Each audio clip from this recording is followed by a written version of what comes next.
Welcome to the Pivot with Passion podcast. Hi, I'm Penny Casselman. I believe everyone is deserving of a phenomenal life. And that life starts when you grab a red marker and claim what you truly desire. Regardless of where you came from, where you're at, or where you think you're headed, life is what you make of it. And when you learn to pivot with passion, your world explodes with opportunities. Go grab your favorite beverage and let's shake things up as we explore how to pivot with passion.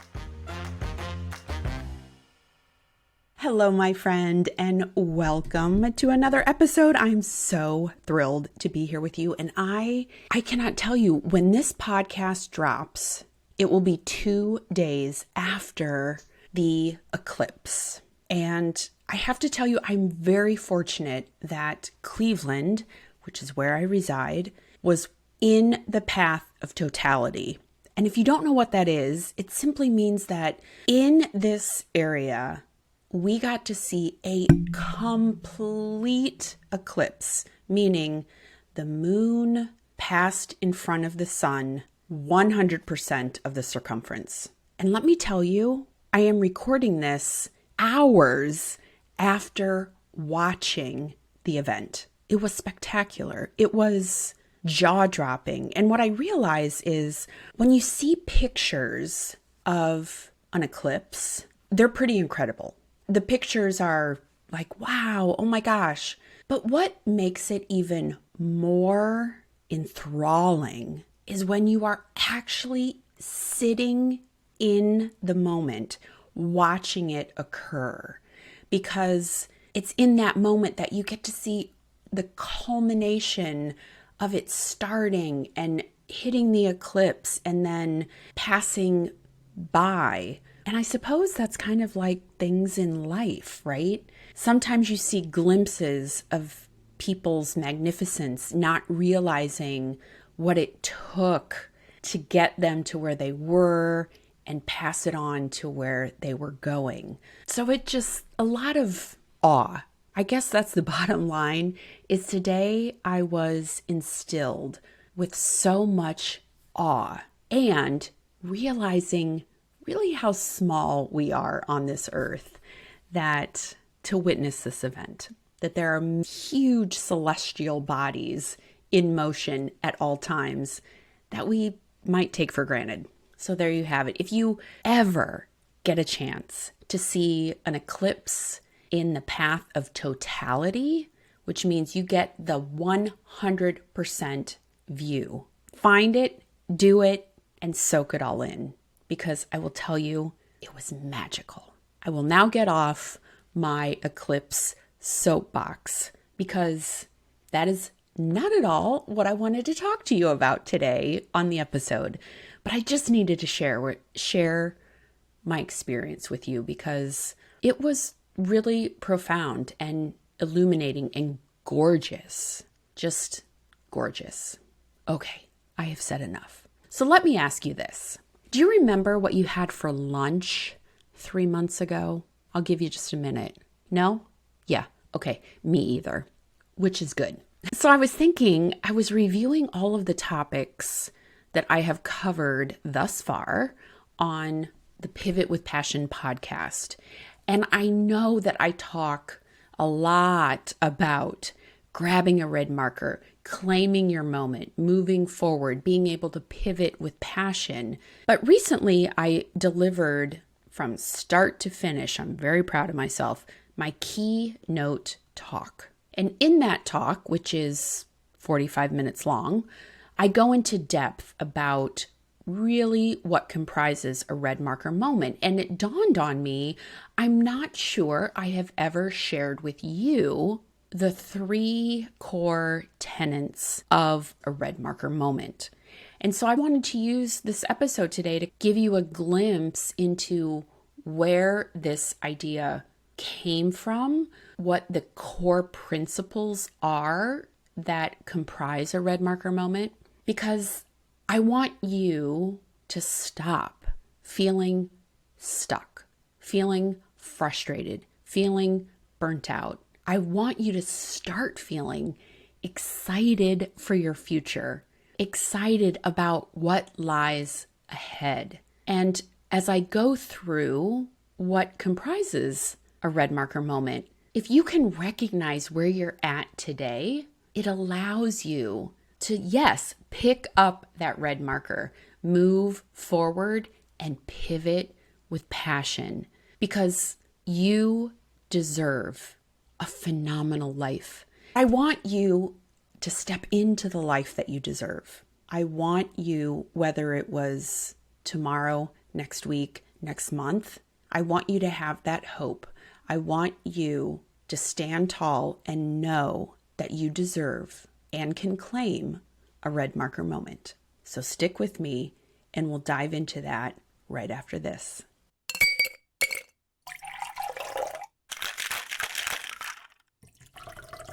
It's time for a clarity cocktail. Let me start off by saying that this might be the first time that I am delivering the clarity cocktail with a drink in hand.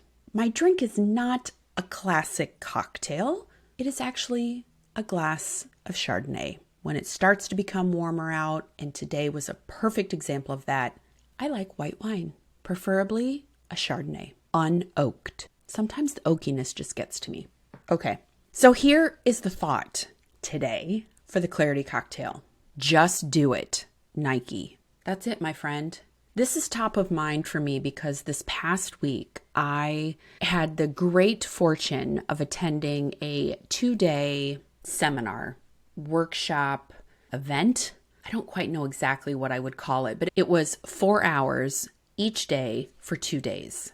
And there were speakers that came to talk to the group of us. There were exercises for us to do. There were reflections. And one of the biggest things that I walked away with finally was the idea of just do it. Not only did I walk away with the confidence that I could just do it, I also walked away with the insight that I don't care. Now, at first blush, me saying I don't care might seem a little harsh, but herein lies the truth. In order for anyone, myself, you, to be successful, you have to not care about what other people think of you. Because the minute you start making decisions based on what other people think, you give your power away to someone else. Because instead of being true to yourself, staying focused on what you know you want to accomplish or what you know you are here to do, the minute you give that away to someone else, you will never reach your goal or accomplish what it is you set out to. And that's why I love the tagline for Nike, just do it.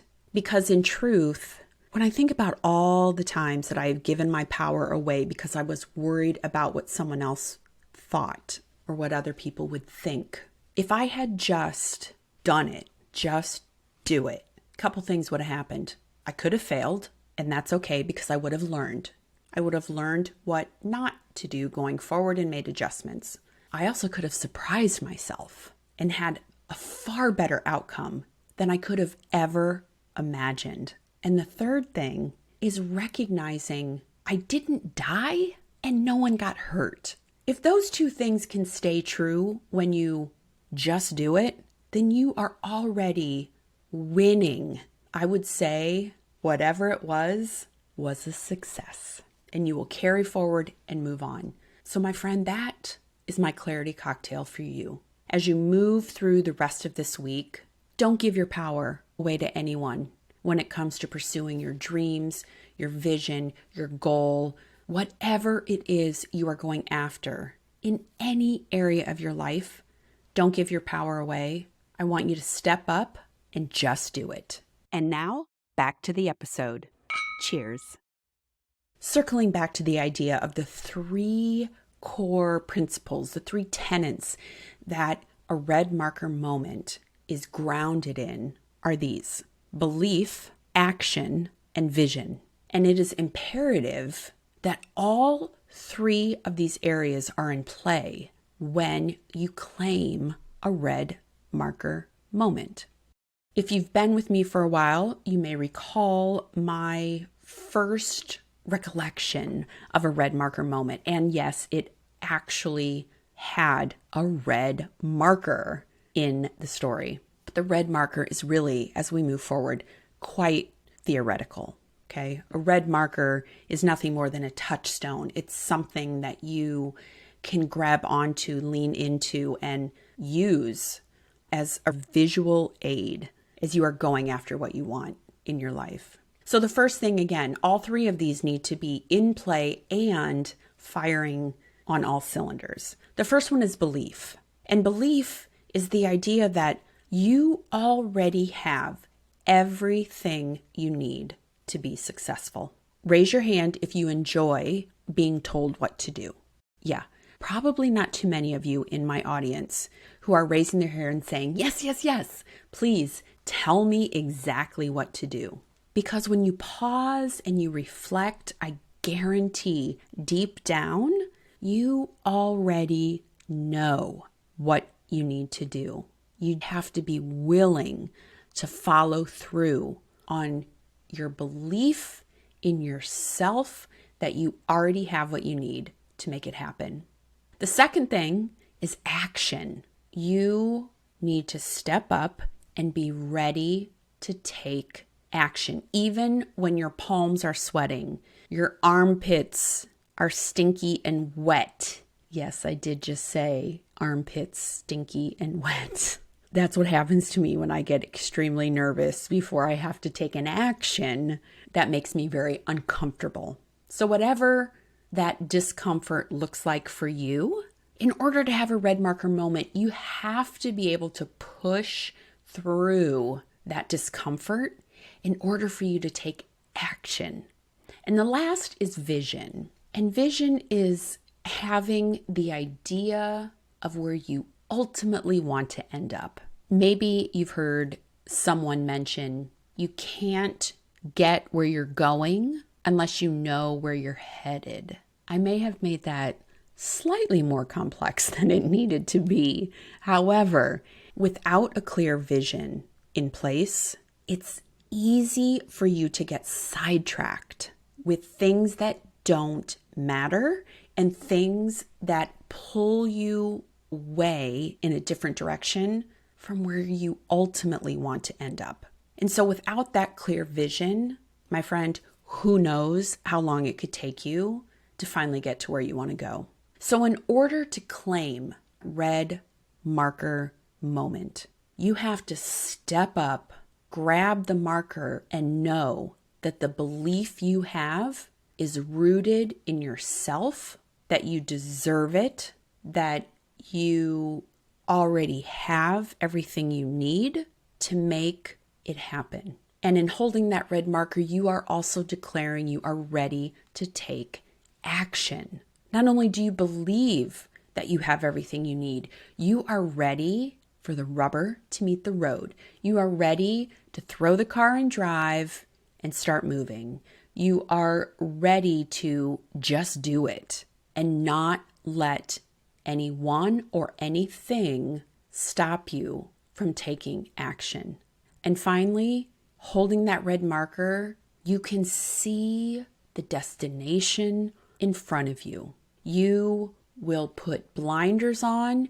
You will stay the course. You will stay focused because you will be taking the correct action, believing that you can make it happen. And my friend, when all three of those core principles come together, belief, action, and vision, you become unstoppable. That's right, unstoppable in going after what you want. I will tell you, the trap that even trips me up more times than I care to admit is when one of those three areas isn't showing up to support you. For instance, I spent a decade of my life only having belief that I was capable of more and the vision of where I wanted to go, but I never took the action because it was so much easier for me to just stay where I was at because it was comfortable, it was known, and it was easy. Then there were times in my life where I had belief that I could do it, and I was finally ready to take action, but I had let my vision become blurry. And in doing so, started going off in a million different directions and was always scratching my head at the end of the year going, why did this year look no different than last year? Well, my friend, I will tell you, it was because I didn't hold fast to my vision. And then there have been plenty of times, and this is probably one of the areas that I sit and slide back into more than others, is that I have a vision and I am willing to take action, but there's some part of me that when those two things are going, I lose faith in my own abilities to move forward. And when that happens, I will continue to take action, continue to look for that next thing that's going to move me forward, because I don't believe I have the capacity or what I need in order to make it happen. When, my friend, I will tell you that is simply not true. And it has taken me a very long time. And I still dip in to these different areas and lose belief, lose my passion for action, or lose sight of my vision. I'm very fortunate that I've done so much personal development work over the last 15 years that I recognize when I start sliding and letting one of these three areas slip in my life to quickly pause and refocus. Like I said in the Clarity Cocktail, just do it, not worry about what other people might think. It's still a challenge for me. Every single time I hop on this microphone to do a podcast, every time I put myself out there for a speaking opportunity, I start thinking, oh my gosh, maybe I shouldn't have done that. Maybe I'm going after things I shouldn't. Or do I really have what it takes? So know that you are not alone, and that every single one of these areas, at times I struggle with myself. But my friend, I will tell you how amazing it feels when they are all in play together. And I pull off the cap of that red marker and circle something on a calendar, or check something off, or write something down. The energy, the excitement that you will feel through your body will be amazing and push you forward. And it's kind of the same excitement that I had watching the eclipse and knowing that so many things had to align in order for me to sit in Cleveland, Ohio, and witness a total eclipse of the sun. All the things that came together to make an awe-inspiring 4 minutes for me to see. The same thing happens with the red marker moment. When all three areas come together and you embrace every single one of them, my friend, awe and magic cannot not come from you and propel you forward. I had a great time today. I hope you found some little insights, some nuggets to take away. Maybe you're thinking, I'm just going to do it this week. I'm going to pick up my red marker. I'm going to get that belief, that action, that vision all swirling together to get me to where I know I'm meant to be. Friend, thanks for listening to this episode of Pivot with Passion. If you've been feeling stuck, exhausted, or frustrated, this is your permission slip to go grab a red marker and claim the life you desire and deserve. If you enjoyed this episode, share it with a friend, and then hop over to rate and review the show on Apple Podcasts. Because My goal is to put a red marker in everyone's hand, and I need your help to spread the word and make that happen. Until the next episode, go grab a red marker, get excited for your future, and make your first move to pivot with passion.